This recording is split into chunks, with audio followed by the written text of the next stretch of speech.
Good morning, everybody. My name is David Shields. I'm co-managing shareholder at Shields Legal.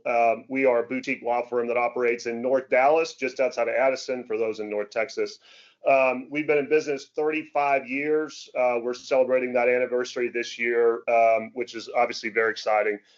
For our entire history, we've really focused on middle market companies that are particularly, either family office or entrepreneur owned.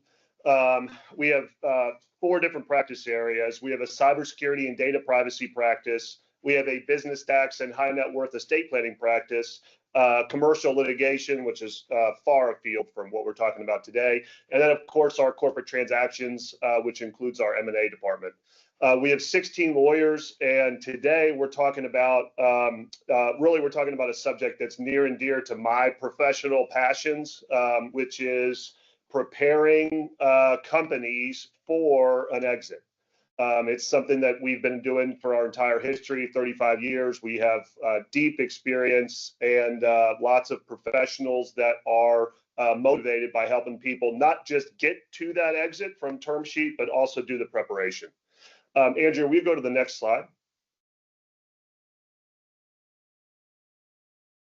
Okay, so for now, that's a little bit about me and the firm, but let me introduce Michael Hanan and Marty Hanan, who will tell you about Marshall & Stevens and their background. Thank you, David. We're pleased and honored to be joining you for this webinar, and again, to thank you to all of our guest speakers and attendants for making this possible. My name is Michael Hanan. I'm a chartered financial analyst and chartered alternative investment analyst. I've been in the valuation and transaction advisory business for about 6 years. I'm joined by Marty Hanan, Managing Director of Transaction Advisory Services at Marshall & Stevens. In addition to being in the business for more than 40 years, Marty is also a chartered financial analyst, the founder of ValueScope and other firms, and he happens to be my dad. By way of background, Marshall & Stevens is the oldest valuation firm in the United States, having been around for more than 90 years. ValueScope, Marty and I were previously with ValueScope, which merged with Marshall & Stevens in 2024. And now the combined company, we have the resources to be a full service valuation, appraisal, transaction advisory services, litigation support, and investment banking firm. Shields Legal Group and David are great partners of ours, and they have a phenomenal team with great breadth of expertise. Marshall & Stevens and previously ValueScope have worked with Shields Legal and many members of their team, and they are a very valued partner. Yeah, I couldn't agree more with that, Michael. Thank you. Awesome. Andrea, could you go to the next slide, please? And please don't hold against Michael that I happen to be his father.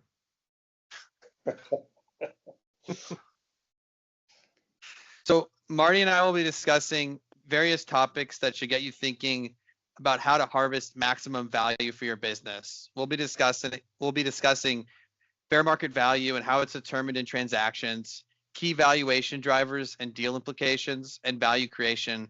Then David will take over and talk about the growth to exit strategy, transaction readiness, and legacy protection. Andrea, could you go to the next slide, please?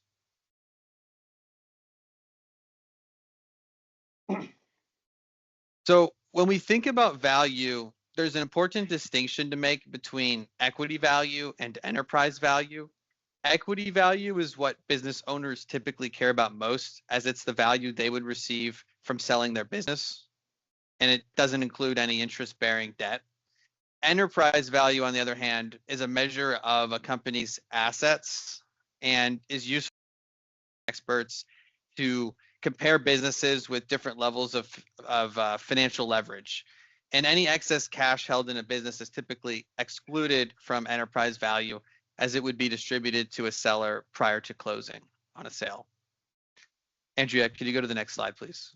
Hey, Michael, let me make a quick comment about that lower left-hand section. That intangible asset box is actually distorted some because in reality, about 92% of the S&P 500 value is intangible assets. That has grown markedly over the decades. It represents, of course, patents and data, software, brands, trademarks, copyrights, customer relationships, and goodwill and organizational know-how. So, with the advent of the service economy, the internet, and of course now AI, that intangible asset percentage as a percentage of the total asset value of companies has grown substantially. Thanks, Michael.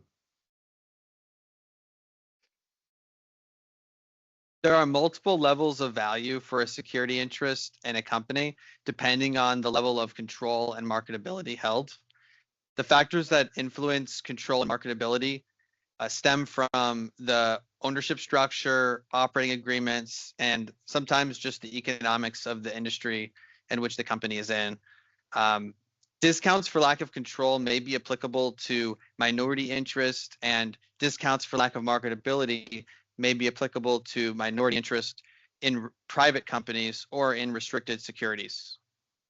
And while it's important to understand these concepts in a deal framework, of course, these issues are of significance, very much of significance in an estate planning context, which involve family transactions in support of typically lower gift and estate valuations that obviously David mentioned. Part of his business involves that as well.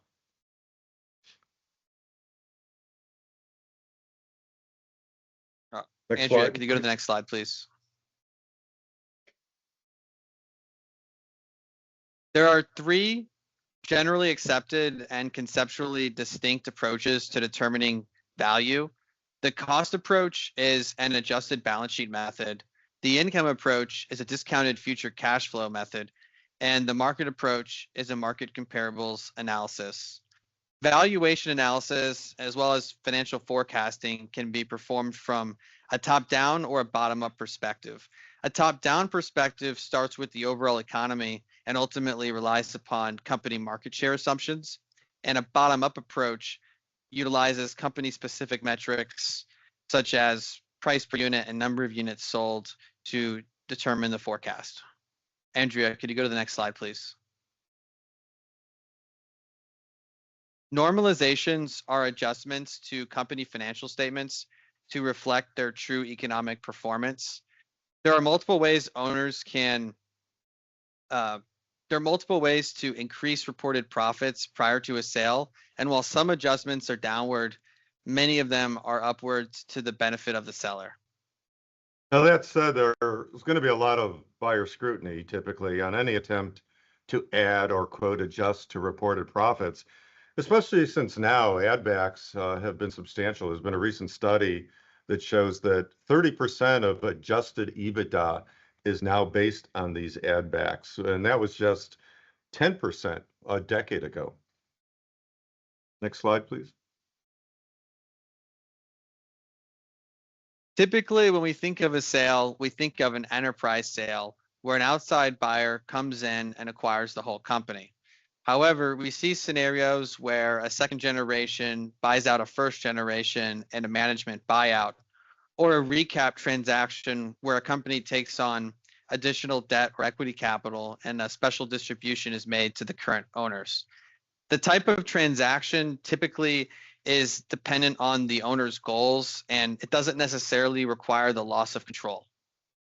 And just, Michael, by way of example, we had a long-term client who did a leverage recap, and we pulled $15 million by getting some bank debt out of a company that had an asset value of about $60 million. And we were able to do that by demonstrating to the bank that there were no valuation, debt coverage, or solvency concerns. Next slide, Andrea. Thanks. Sellers should understand the type of buyer they're talking to. Different types of buyers may have different goals with a company after acquisition, and therefore they may perceive the value of a company differently. You know, it used to be that a corporate strategic buyer, as probably many of you know, often paid the most, but that price differential has vanished in a lot of industries with so much private equity dry powder that needs to be deployed. And that buyer competition has in part allowed for some of those add backs to be excessive at times. Next slide. Companies can be purchased via stock or asset purchase. Stock purchases involve the acquisition of the outstanding stock of the company, where a buyer comes in and assumes all of the assets and liabilities. An asset purchase involves the acquisition of all or certain assets of a company, and the current ownership maintains the outstanding stock after the sale. The type of transaction is typically dependent on the type of buyer, but also just depends on the circumstance of the transaction. Now, this chart is likely quite representative of most typical transactions, but needless to say, a buyer should almost always want to sell stock to avoid most future corporate liabilities. And I know David's going to get into some risk mitigation in his segment as well. Next slide, please. So how should sellers view the types of deal consideration? Well, cash is, of course, generally the most desired. Rollover equity and buyer stock are great ways for sellers to maintain risk and reward in a company going forward and to have the opportunity for a second bite at the apple. Earnouts are generally not loved by sellers, but they're a wonderful way to bridge a valuation gap between a buyer and a seller, and they allow the seller to maintain upside over time. Seller notes depend on the preferences of the seller as well as the risk in the note itself. Very circumstantial. And the same goes with employment agreements, where it depends on how the seller wants to stay involved in the business after closing on the transaction. And sometimes buyers require sellers to maintain the business for a certain period of time to kind of transfer over. But generally speaking, employment agreements can still be a great way for additional income. Now, these are, of course, all important factors for buyers and sellers to consider when coming to the terms of a deal, because they affect value, liquidity, and risk. And none of these things are mutually exclusive. It's the optimal mix that creates the perceived strategic, lifestyle, and economic win-win that allows deals to close. Andrew, Marty, can I? Please. Yeah, go ahead. Before we go to that next slide, we're seeing in our M&A practice that, sometimes a lot of these deals have 3 or 4. Andrew, do you mind going back real quick? Just to put that one back up there. We're seeing 3, 4, certainly 3 at a minimum, sometimes all 5. What are you guys seeing in your kind of side of the world? Yeah, that's a great question. And it's a great way to close the gap, right? Especially when there's differences in perceived risk. There's asymmetry between buyers and sellers. So for instance, if the buyer doesn't agree with the forecast necessarily, more money might be pushed into an earnout, or an earnout might be created as a result. So you're right. I mean, it really, the flexibility of all these components allows deals to close more effectively. We are seeing multiple components in most deals. Less than half, I would say, are all cash. Yeah, for sure. I echo that, for sure.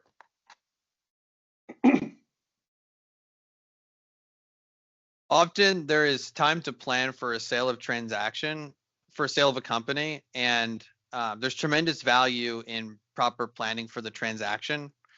An ideal situation for value creation involves scaling the business to grow both EBITDA and the multiple received on EBITDA, while improving efficiencies and de-risking the business.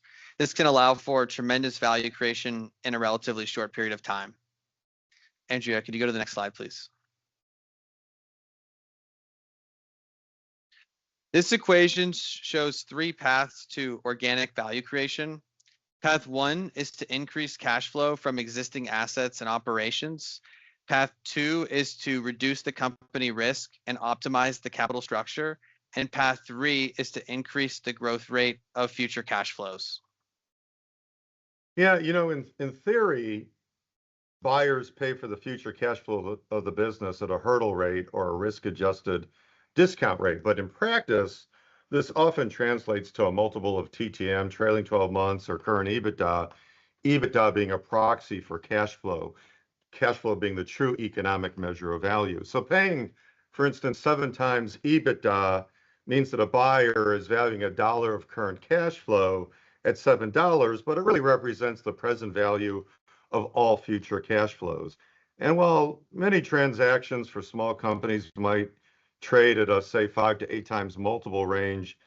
Some companies sell for huge multiples. From this equation, you can see as the growth rate approaches the discount rate, the multiple can be very large.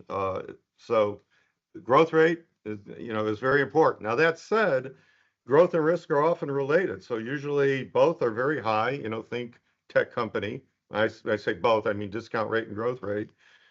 Discount rate reflecting the risk of the forecast and the risk of future performance. Or they can both be low. Think mature, stable company. Next slide, please. There are multiple ways to grow cash flow before a transaction, and these key metrics can be reviewed well in advance of a sale. And they include the optimization of high margin products and product pricing, working capital optimization, and the reduction of customer concentration risk, and capital expenditure optimization. Alternatively, when advising on the buy side, one needs to understand what profits are likely in the near term, given for instance, recent profit growth, and what's sustainable. That's really key. For example, might profits in the next year or two fall because there are capacity constraints? Capacity might be insufficient because of recent growth. So there's many, many issues to consider whether you're on the sell side or the buy side. Next slide, please. Successful acquisitions allow owners to compound value by growing EBITDA and earning a higher multiple on the combined business. In advance of a sale, sellers can employ this buyer strategy to acquire EBITDA at a lower cost than can be realized in a subsequent sale. This can also diversify the company and reduce its perceived risk. Next slide, please. Well, this is the concluding slide. Thanks, Michael. And before turning it over to David, this just shows our list of services that pretty much covers all the bases of transaction planning and execution, from valuation to transaction advisory to investment banking, which is performed by MS Capital, which is part of our company at Marshall and Stevens. I know David will talk a lot about pre-sale transaction readiness, and that often involves quality of earnings analyses, which we do quite a bit for, mostly on the sell side, but quite a bit on the buy side as well. So needless to say, now's a great time to be planning and for the execution of a sale. Valuations are quite high, as everybody knows. All you have to do is look at the stock market. It seems like, and although private multiples, of course, a lot more sticky than what's going on in the S&P 500. It seems like any news is good news when it comes to the public markets. So, David, do you want to take it from here? Sure. Thank you, Marty, and thank you, Michael. And I just want to echo, I appreciate what you said about our two firms' close relationship. It's a 20-year one, and I really appreciate what you guys did and what you had and the opportunity to work together again. To those attendees, thank you for being here. Like I said, this is a very sophisticated series of discussions, very important discussion for a lot of entrepreneurs and business owners, because most people spend 10, 15, 20 years, sometimes more, building their business, and they only get the opportunity to sell it in a big way like this once. So in addition to being a really complicated and complex discussion, it's an important one. And you can see here, just very briefly about our growth to exit strategy. We are our corporate transactions team. We are an M&A team, which means, to me, that means we help structure the transaction at the term sheet side, and then take over after a term sheet, negotiate with the buyer, assist with the diligence, finalize the documents, get the language, and then close the transaction. In the growth to exit program that we've kind of created based on our experience is really a pre-sale, pre-term sheet, sale preparation scope of work that leverages our experience as M&A counsel to really do a lot of the prep work ahead of time. And what we've seen is that opportunity of 6 months, 12 months, sometimes 2 years, sometimes longer than that, to prepare a company for an exit transaction really puts people in that 20%. So, Andrew, would you go to the next slide, please? So just very quickly, for those that have not been through the exit transaction or even the purchase transaction, as an entrepreneur or even an officer in charge of a department or a COO or a CFO to those that are on, you really have three jobs when you're in the midst of an exit transaction. You have to do the diligence, which is an incredibly more than a 40-hour a week, incredibly time-consuming job. You have to deal with your advisors in negotiating the transaction, its structure, the language, the earnout mechanics, and you have to model it and deal with your working capital. And you have those two are big jobs, both full-time, sometimes more than full-time. And then you have to run the business. I mean, that really gets lost in a lot of this exit, in a lot of these exit transactions, about how much time it takes to do the diligence, coordinate the negotiation, and still make sure that the business doesn't just not fail, but continues to succeed. And so our sale preparation process really tries to prepare companies, not just the individual owners, but prepare the companies from an organizational structural standpoint to try to eliminate one or two of these jobs, because really, at the end of the day, it protects against that seller fatigue. And if you define seller fatigue as you're the entire team is working hard, you're pushing towards a close, and in that last 2 or 3 weeks, the buyer comes with some sort of retrade. Some of it may be legitimate, some of it may be not. I've seen sellers say, well, I know that I deserve more, but I just, we're going to give up on that because I want to close the transaction. And what's interesting about seller fatigue is there is no opposite. There is no buyer fatigue. I've never I've only been doing this 15 years, but I've never heard of a transaction in which a buyer was so involved in the process and frankly fatigued by the process that a seller said, we want to increase the purchase price. And the buyer says, oh, you know what? I'm tired. Just give them what they want. Never seen it. So the growth to exit, the sale preparation scope of work and that process that we walk these companies through is really to protect at its core that asymmetry of seller fatigue. Andrew, we go to the next slide. So the first thing that we do is try to identify and protect against these structural issues. There's probably 100 of these, but you see a couple examples on the screen. And we do that by really running the company through an actual diligence process well before you do it, a live fire exercise with a buyer. And so what that process is, we will take because the M&A team does buy-side work as well, does buy-side representation as well, we'll use an actual live diligence list, provide it to the client, and then build the data room. Go find the HR policies, go find the payroll records, the accounting statements, the tax returns, the insurance, responsive insurance information and documents, and we'll build that into a data room. And while that's happening, we'll go through and conduct a little bit of a review to see if there are any of these kind of top, retrade trigger issues that can be cleaned up. So the process is, let's do as much of the diligence as we can ahead of time and identify issues that we might be able to take and fix ahead of that term sheet. Sometimes that process, like I said, takes 2, 3, 4 years. Sometimes, clients come to us and they say, we want to start the sale process in 6 months. What can we do?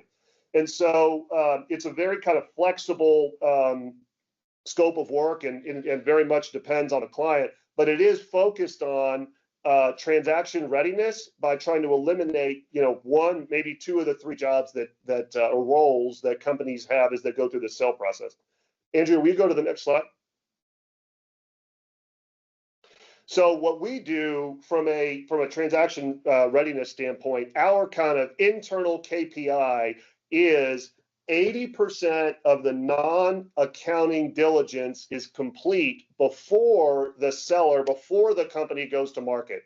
And the reason for that is, if you think back a couple slides before, you see that you haven't fixed all the diligence, far from all, but you've really, the dredge, the hard work of collecting and organizing a lot of the diligence information. Some of these diligence lists can have 500, 600, 1,000 requests.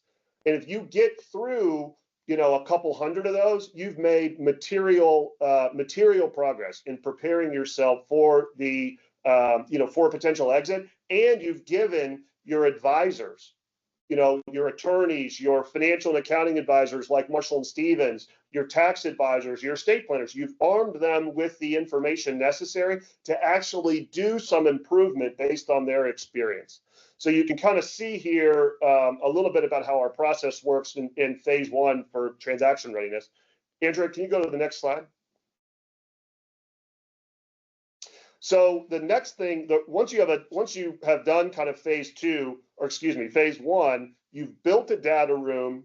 We've gotten to that internal KPI of 80% of the non-accounting, non-financial diligence is collected in a data room. That data room could have hundreds, maybe thousands of documents in it. From a preparation standpoint, that process can take a couple of weeks, a couple of months. You now have the ability to take that universe of information, how their business is presented to a buyer, and arm your advisors with that information. So hopefully as part of the sale process, you've been introduced to an investment banker or a business broker that's really done the, kind of the right preparation, that's been in the experience, that's done deals, that knows your potential buyers, that knows the universe and knows the items that you need, that a company needs to think about while you go through the process of the sale process. So you have, your team is typically made up of the four things you see on your screen: an investment banker incentivized to close a transaction, a financial and accounting advisor, somebody like Marty or Michael at Marshall and Stevens, your legal counsel, and then your tax counsel, because obviously, I think everybody knows that minimizing taxes is kind of the name of the game, not at any cost, obviously, but there are a great many ways that structuring a transaction can be done in a way that's more tax efficient or more or less tax efficient. So having that tax advisor in there is a key part of the team. Andrea, can you go to the next slide? Okay, so just real quick, sometimes you want to have a quick sale, or you want to engage a business broker to, like Michael and Marty talked about, to actually bring you acquisition candidates as part of your growth phase, a couple years prior to an exit.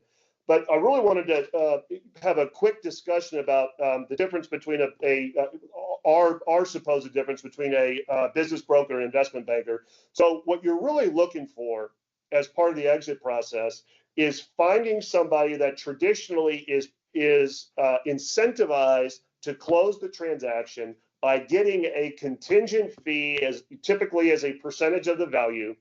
And you'll see, sometimes one's appropriate, sometimes another's appropriate between a business broker or an investment advisor, or an investment banker, excuse me. But what you really want to know as part of your team is this is the role that's going to bring buyers to your company. They're gonna scope them. They're gonna talk to them. They're gonna help negotiate the business and financial terms of the LOI. And the biggest thing to look forward to is whoever you pick to help shepherd and bring those buyers. You want to make sure, if you're going to go through the sale preparation process, you want to make sure that whoever that is, they're knowledgeable enough to know the non-financial. You just heard a great presentation by Michael and Marty about the financial and accounting portions of your business that increase value or affect value. You want to find somebody that has done a bunch of these sales in this industry and kind of knows the non-financial drivers of value for your business. And I'll give you a quick example. Several years ago, probably 10 now, maybe a little bit less, we were working with a company that had 4 or 5 offices in the state of Texas, and they wanted to go through a sale process. So we found an investment banker. We interviewed a couple of those investment bankers, and I or the company asked the same question of each one over and over again, which is what non-financial, non-accounting aspects of the business increase value. And one of them happened to say, I've sold a business just like yours. And I noticed, I've sold a couple of them, and I noticed that you get an extra turn on EBITDA or an extra half turn, a 10 or 20% lift just for being multi-state. All this company did was go to the edge of Oklahoma, open an office, invest, $100,000 in 6 months so they could go to market as multi-state. And it was a little bit more complicated than that. But just as a general rule, you want to assemble that team that knows not just the financial levers that increase value, but those non-financial levers. Andrea, can you go to the next slide, please? Okay, this is kind of my wrap-up slide because I want to make sure we stay on track for timing here. We will be doing more webinars in the future that are not just about preparing your company and selling your company, but preparing the entrepreneurs and the owners that are going to result from this kind of liquidity event. There's many different aspects to it. In addition to M&A counsel and sale prep counsel here at Shields Legal, we also have a tax and high net worth estate planning team. So we'll be here to talk about that in the future. Andrea, can you go to the next slide, please? Okay, now I'm going to turn it back over to Michael and Marty to have a quick conversation with their guest. Thank you for joining us. Good. So, John, just wanted to take 5 minutes real quick. You are actually a client of both Shields Legal and Marshall & Stevens. We helped you kind of through your process to sell your business, and you were, you trusted us, I think, with a pretty decent chunk of the entire process. And I know you probably recall this, but we started at the beginning. Do you mind sharing just a few words about where you were in the exit process just when we got introduced? Well, I have some very good friends that had been through the process before. And, when I was just in casual conversations with them, when I mentioned that, I was starting to look for, implementing some kind of exit strategy, they advised me, they said, you need to get some help on that. It'll relieve a lot of stress. It'll do all this good stuff if you'll get a good advisor right at the beginning. So that's kind of what we did. My friends were out of state. I had just recently moved to Texas over the last 10 years. And so I went through some of my network of friends, my local friends, and that's how I hooked up with David. And yes, you did. You helped me through that entire process. It was very, very good. Yeah, and John, my recollection is, and you may know better than me, but my recollection is that process took about a year. I think we were engaged in March. Yeah, January, February, March of 24, I think. Right. We spent the first couple of months collecting that diligence, working through the list, really bugging and pushing your team to get us everything we needed. And then we interviewed some investment bankers and business brokers you selected, and then it was off to the races. Can you kind of elaborate on that from your perspective? Yeah, I had thought at the time that I was somewhat prepared. I kind of went into my business knowing that at some point I'd be doing this. And so, I thought I was fairly well prepared for it. But the process, when you guys started setting up, our data room and really helping us start getting all of our documentation together, to my recollection, it really took us, several months to get what I thought was already kind of clean. It took us a while to really get ready. I realized how short we were on a lot of that stuff, but we did. You guys helped us get through that. I had people in our organization that they were pretty much assigned to, coordinating that with you guys. And then once we got the broker, and my plan was to, sell the business maybe in, 26, 27 timeframe. And, we got looking around at a lot of the things that were going in the market, and we decided, especially in discussions with with all of our team together, it's like would be a good time to sell. Here's so we actually moved our clock up a bit and closed a year ago this week, actually. That's right. Well, John, I don't want to share too much confidential information. I want to make sure that we're not sharing too much. But you sold to a strategic, meaning the buyer that you sold to was somebody that was already in your business. How is that kind of just very very briefly, very high level? How's that transition gone? Do you feel like you were prepared for it? I was. I mean, just because of my prior experience in my career,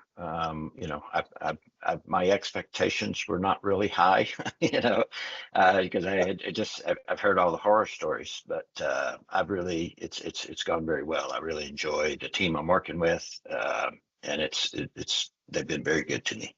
It's been good. Awesome. Well, thank you, John. I know you got to get on with your day and stuff, so we will thank you for your time, and we're going to move on to Maury. Thanks, John. You bet, Dave. You guys take care. Thank you. Okay. So apparently Maury's not able to join online for some reason. That's what happens when you do a migration at the exact same time as a webinar. But I've got Maury on my landline, and I wonder if you'll be able to hear him. Maury, can you hear me? I hear you fine. Can everybody hear me okay? Yeah, it's okay. Okay. Yeah. Well, we're going great. we're going old school here. Probably not many people. Yeah, there we go. Not many people with landlines anymore, but we'll try and make this work. I'd like to introduce Maury DeZara, who is the president of Luna Carpet, which is based in Chicago. That company was sold to Empire Today. Now, many of you have probably heard of Empire Today since they do a lot of TV advertising, especially. And both companies are shop-at-home flooring companies that originally competed directly in the Chicago market, but Empire was in dozens of markets. Maury is now the president of Scale Marketing, and I'll let him describe that a bit at the end. But we helped Maury with a very important transaction years ago. And Maury, let me ask first, what was the strategy to sell to Empire Today, which was your main competitor in the 800-pound gorilla in that market? Well, Empire got bought out by private equity in the late 90s, and that firm took Empire, that concept of shop-at-home flooring across the nation. They opened up, I believe, in 70 markets across the country. And so we competed directly with Empire in Chicago proper, where we're headquartered. And we knew if we wanted to get a premium value, Marty was on our board, and management and Marty together decided that the best path to a premium value would be to expand outside of Chicago to take market share away from them. And so that's what we did.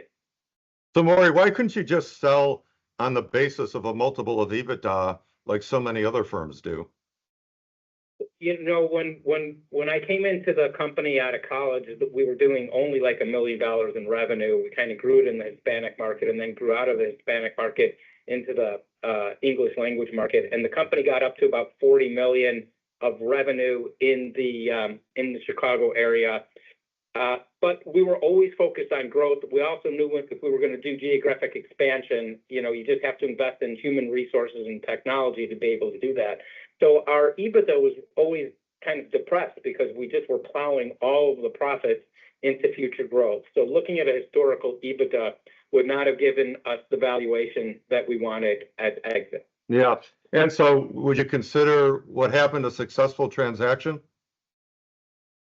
Very successful. So, in 2009, that's when we were at around $40 million in Chicago. And that's when we decided to expand geographically to compete with Empire on a national scale. So we opened up Baltimore in 2009.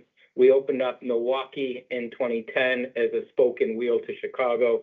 And then in 2011, we opened up Boston and DC.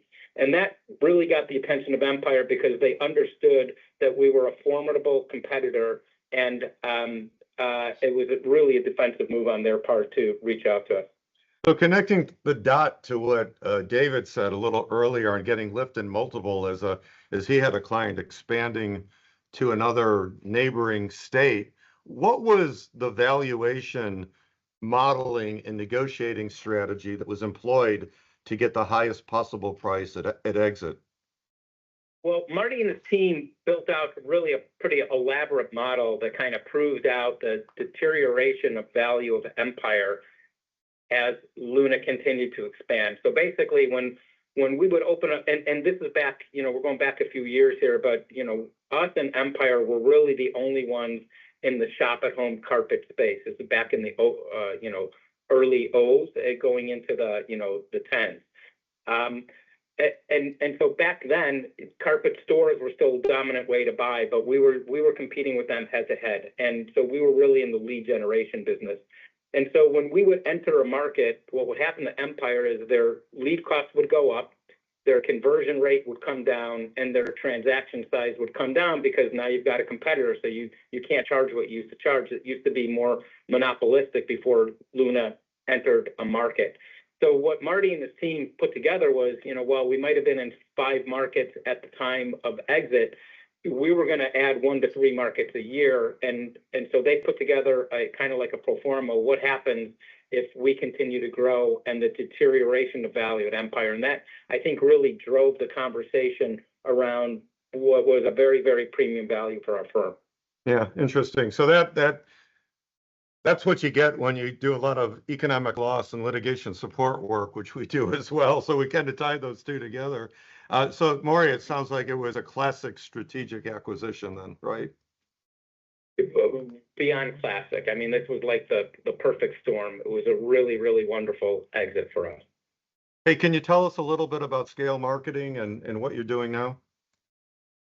So scale marketing, so interestingly, I had been in the flooring business for most of my career. After we sold to Empire, we became really expert. We really felt at Luna that we were in the lead generation and sales conversion business. We sold flooring, but it could have been roofing, it could have been windows, it could have been pest control. Really, we were experts at generating leads at an efficient cost and had all kinds of metrics around closing deals. Of course, the carpet has to go in, you have to make the customer happy, but it was all about the front end. And so, we had an iconic brand in Chicago in those markets where we opened because we spent tens of millions of dollars of our own money advertising and grew a very successful company. And that resonated in the middle market. So now I have an advertising agency, a performance marketing agency that serves the middle market companies, basically B2C firms that are between $50 and $500 million of revenue. And we develop the marketing strategy and we execute on the plan. And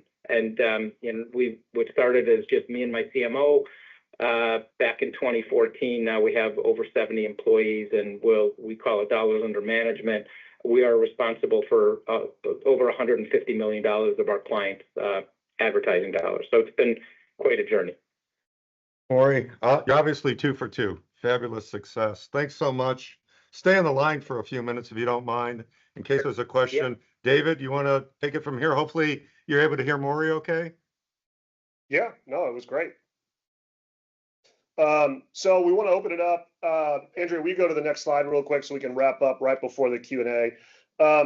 So after this, everybody that registered is going to get a couple of materials from us. The main thing is what we call the advisor interview cheat sheet, which is a very, very short kind of interview script to know, to arm yourself on how to interview and select your transaction advisor, that's that investment banker or business broker.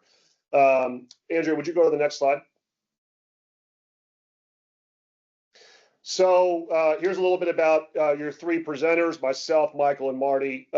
We are going to turn it over to the Q&A right now. We do have some discussion going on here in the meeting chat. The first question that I see here is by EJ Yannick. It's what % of earnout arrangements actually result in cash to the seller? I know that I certainly have some thoughts on that, and Michael and Marty, I know you will too. Do you guys mind if I go first? Please. Okay, great. So earnouts are the trickiest part. They really are. They are the value bridge in an exit transaction, but they're the trickiest part to negotiate. Definitely, there are scenarios in which sellers may not actually make the earnout, but if you have really good financial and accounting advisory help, like Michael and Marty, and good legal help, which I would say that that includes us, then you can negotiate all the language, and there's pages of it that go into that earnout calculation. And in my experience, the only earnout that I've seen in the sell side in the last couple of years that probably didn't hit at least a little bit of it was a large restaurant sale that we did that closed, I think, in March of 2019.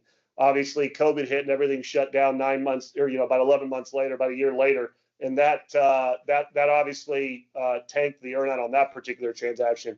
But other than that, we see it fairly often because we really, in combination with firms like Marshall and Stevens, we really dive into the details and the definitions of working capital and EBITDA and add backs and build those schedules and have a good understanding of how the business is going to do.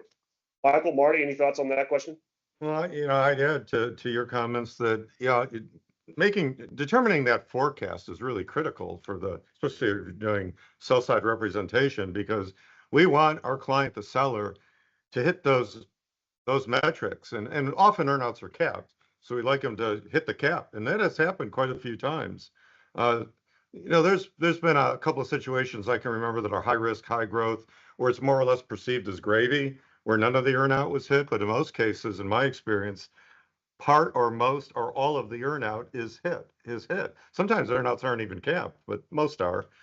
So, what's the threshold of the earnout? What's the cap of the earnout? What's the share that the seller's getting? What's the metric? It's typically EBITDA based, but, be careful, as David's pointing out, because, the buyer's going to want conceivably to have all sorts of corporate overhead allocations and, be involved in integration and all that stuff. And that could really affect EBITDA. So, yeah, earnouts are dicey. You have to be really careful from a legal perspective of how they're structured, and careful from an economic perspective that you believe that those forecasts are going to be achieved. Yeah, and one last comment on that. We have another question here from Faye, and one other comment on the earnout is it really starts at the structure, at the term sheet stage. If there's every buyer wants to get a better deal. They're obviously incentivized, even though everybody's kind of working collaboratively to get a transaction over the finish line. The buyer's obviously incentivized to cram the terms down, cram the valuation down, get the best terms that they can. And so an earnouts, we see the buyer retrade, and we do the buyer retrade on the buy side on those transactions. But the buyer retrade typically comes in the form of, we know that we told you we were going to pay you X for your business in cash with a little bit of rollover and maybe a short seller's note. But it turns out that your financial performance wasn't quite where we thought it was, so we're going to do a portion of the earnout. So from a structural standpoint, there's I don't even know, a dozen or so different triggers that create that earnout. But one trick to do that on the sell side is say, okay, we'll do that. We'll convert a portion of our cash to an earnout, but we want 50% more. Mm-hmm. We want, to Marty's point about a cap, we're not just going to turn the cash consideration that you told us and have to earn that. We want the opportunity to earn more. And that's a big part that can, that when negotiated right and structured right, that can actually be a lift for the seller, which is the buyer's worried about value. And if you exceed that value, they're going to pay you a little bit more. So, Michael, Marty, do you guys want to take the next question we have here in the chat about the stock versus asset sale? Michael, do you want to comment first, or do you want me to? I'll just add one more thing about earnouts first, then Marty, I'll let you answer the next question if that's okay. So just so everyone knows, so structurally an earnout, there's a few key terms of an earnout, and one of the ones that seems to be asked about is the target itself. So the target of an earnout is the metric that has to be reached for a payment to be made to the seller. And so we those can be structured with revenue, gross profit, EBITDA, cash flow, or if the buyer is a public company, it could even be a stock price or share price. And so that's just only one component. And then there's the consideration as well.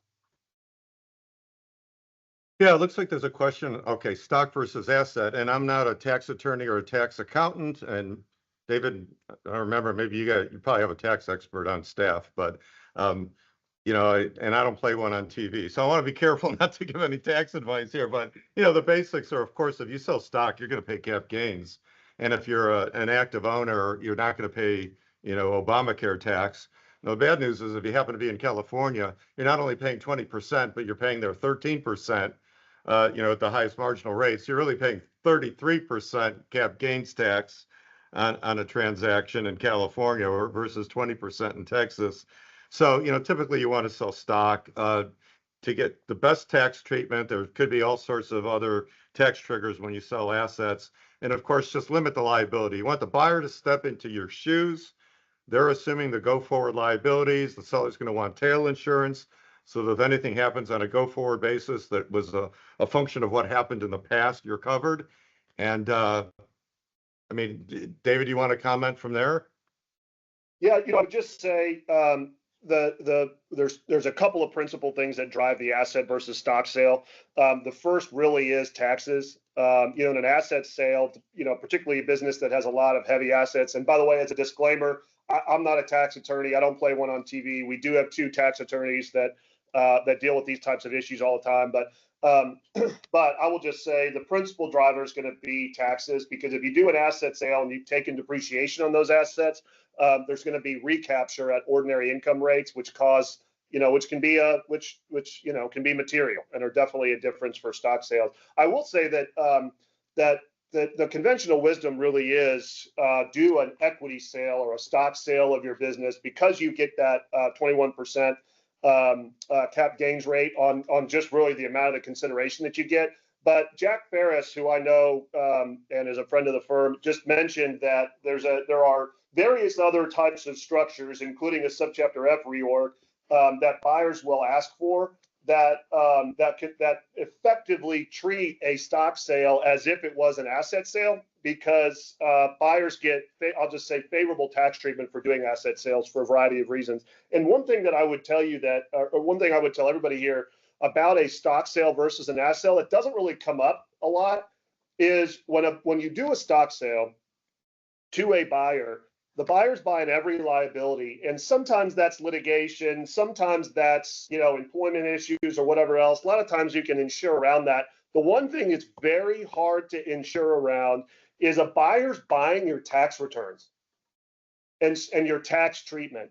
And so going all the way back to one of the first couple of slides that Marty and Michael talked about, if you have a bunch of those add backs from your ownership that you're running through stuff that is tangential and helps you from a tax perspective, the buyer's inheriting your tax returns. And so the diligence and the reps and the indemnifications and the potential tail liability of your past tax treatment goes with that. And that can be a material distraction. I'm not saying that it's worth that difference of ordinary income of 37% and 21% or 24% capital gains rate, but it gets lost in a lot of these discussions, because the sell side and buy side diligence on reviewing 6 years of really complicated tax returns can be a material distraction for the transaction, which is why, though you might get a good tax treatment for selling your equity, it can come at a cost, and that cost is time and money on the diligence side. Absolutely. And connecting a couple of dots, that when you talk about that reorg where buyers are treating stock sales as asset sales, they get to step up the basis of those 92% intangible assets that we talked about before. So there is a big tax advantage to the buyer. Yeah. We have one last question from looks like Dina Schaffer about valuation discounts for non-marketable minority interest. So first off, let me just plug Marshall and Stevens real quick. Marty, Michael, and their team are just experts in this, in getting a really good valuation for and really working through these issues. And Marty and Michael, I want you guys to have the opportunity to talk about that in the last few minutes that we have. But I will just tell you, to the extent that question is, you're preparing for a sale, you have some minority shareholders, that are former employees, current employees, a minority investor from before, and you want to make them an offer that recognizes their minority discount before you exit, that is that is a very complicated set of circumstances that does not lend itself to just putting the numbers in a calculator or spreadsheet and deal with. We've dealt with those issues. I'm actually dealing with one right now. But that is as more interpersonal, relational, legal rights, legal duties and obligations than it is just, what percentage are we going to knock off for you having a non-marketable minority position? Yeah, it depends on the context of this question. You're absolutely right, David. I think the scenario that you just described is a lawsuit waiting to happen, which maybe is a good thing for your litigation team.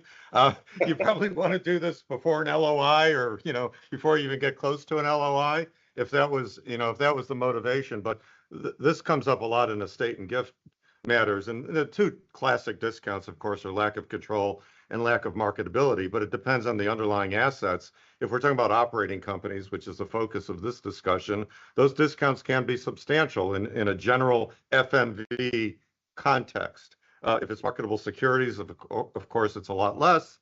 If it's real estate, it's somewhere in between typically. I don't know, Michael, do you have anything to add? Yeah, so I mean, the way that we determine them will be through a custom restricted stock study. That's generally how we come up with a marketability discount. And so we'll perform that. We'll take into account the terms in the operating agreements. Those can all affect it. How restrictive really is that security? What kind of transfer restrictions are there?